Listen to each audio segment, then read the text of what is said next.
Hey guys, this is another ClickUp clip talking about the concept of give and go, which is the way that we characterize or think about handing tasks back and forth between the person who does the task, the person who QAs the task, and the person who's the same as the QA person who will be handing that off to the client.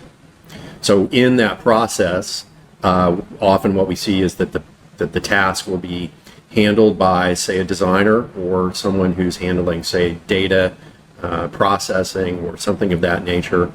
They are ready to give that task back, see if it's okay, have it checked out, and then that process will include handing that back over to the client, letting them take a look at it, and often they will have feedback that will come back in through customer service and go back to the original person working on the task, be it data, graphic design, video, or any one of a number of tasks that we do for clients.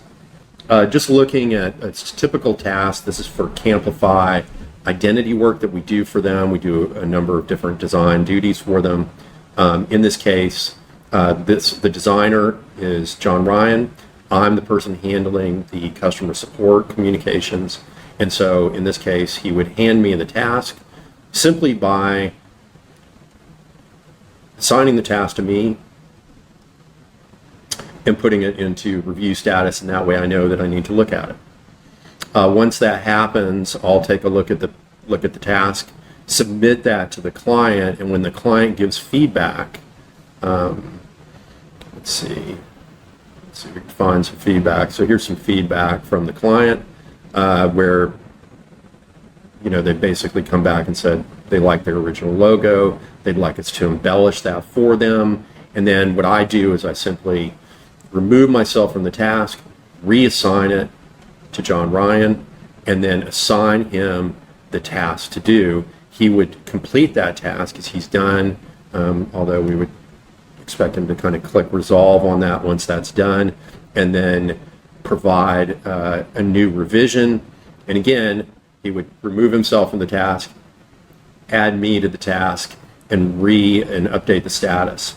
So when I give it back to him, what happens is I will simply put that back in working, and that would signal him that he has some work to do on that particular task.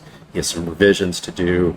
He'll take a look at these comments, work the task, put it back in review, effectively giving it back to me, and then I will assess the task, the deliverable associated with that task, and then send that on to the client. So that's basically it. So the process is fairly simple.